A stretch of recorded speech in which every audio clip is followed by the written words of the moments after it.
Professor, stand by if you would, because, you know, we talk about the videotape here. We should note when the professor says that Roddy Bryant said, you know, it was divine intervention that brought him around to bring his phone up and start videotaping that. That was part of the defense. And we want to bring in former D.C. detective, defense attorney, and Fox News contributor Ted Williams. And Ted, that really was the whole thing, is that Roddy Bryant turned around and he started videotaping that on the cell phone. And that's how we have this videotape that the jury wanted to see again and again. The prosecutor said this. She said, quoting, "This isn't the Wild West. If you are going to take the law into your own hands, you better know the law." In other words, saying, if you are going to make a citizen's arrest, you had better make sure that you knew this person was breaking the law. You know, the contempt from the prosecution was he was jogging, and the defense saying he was burglarizing some of these local homes. They never proved that. And so that was a big piece of this, Ted, is that if you're going to make a citizen's arrest and you're going to, you know, imprison somebody with your truck, you better know exactly what you're doing. You know, absolutely. What we saw in this case, and one of the issues that we in this society are very sensitive about, is the issue of race. And race was front and center in this case, because the prosecution's position was that this was a young black kid that was out jogging and had not done anything that would permit even for a citizen's arrest. The defense in this case, their position was that that the jury should draw an inference, because he had been in this one house on several occasions and had been seen on videotape, that in and of itself was enough for them to make a citizen's arrest. But I'd like to say something here. I am a lawyer, and I can tell you, I am very, very embarrassed by the manner in which several defense attorneys put on their case, and it may very well have hurt them and their clients with a jury.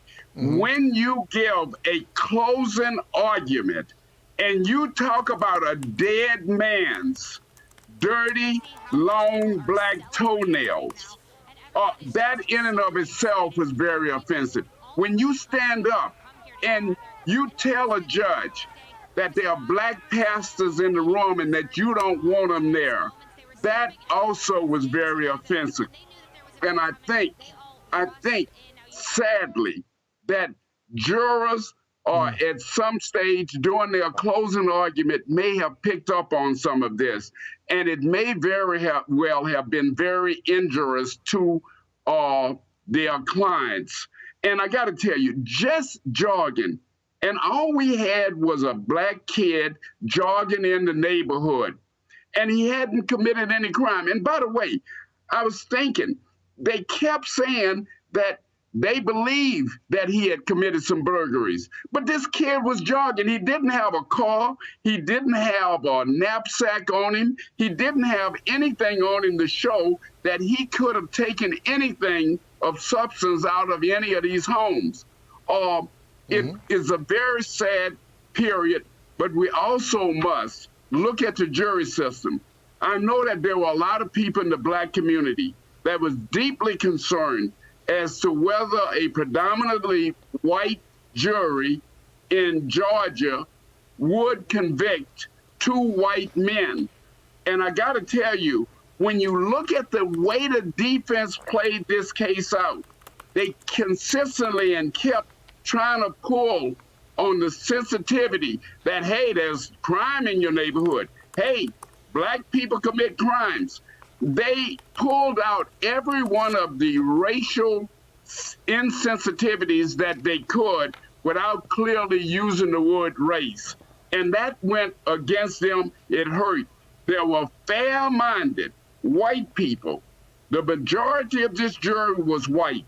There were fair-minded white people who took a look at this case, and they made an independent decision.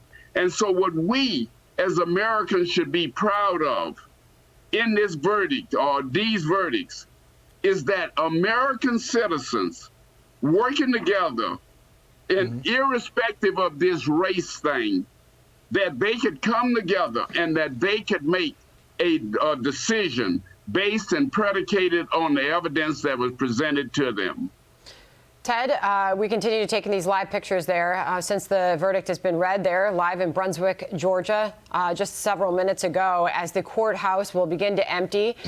We do expect that possibly we could hear from maybe the defense attorneys or the prosecution. All three defendants, if you're just tuning in, have been found guilty of murder in the Ahmaud Arbery death there in Brunswick, Georgia. Ted, we're sort of taking in these live images because ahead of the verdict being read, there were preparations made and underway by businesses there to prepare for this verdict, no matter the outcome. And it seems there's celebrations there on the steps of the courthouse. The fact that three men, three citizens of a community, have now lost their freedom, to me, that's nothing to celebrate. On the other hand, you have individuals, specifically Black individuals in that community, who have seen for years Black citizens injured, maimed, or killed, and they have seen individuals gotten away with it. You go back and you look at like the Emmett Till situation, where Emmett Till was killed allegedly for whistling at a white woman. Those individuals were found not guilty.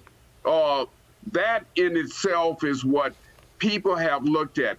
But what we've seen here again is fair-minded people, fair-minded Americans, fair-minded jurors, looking at the evidence and not disavowing the evidence, but basing their decision to find these men guilty on the evidence.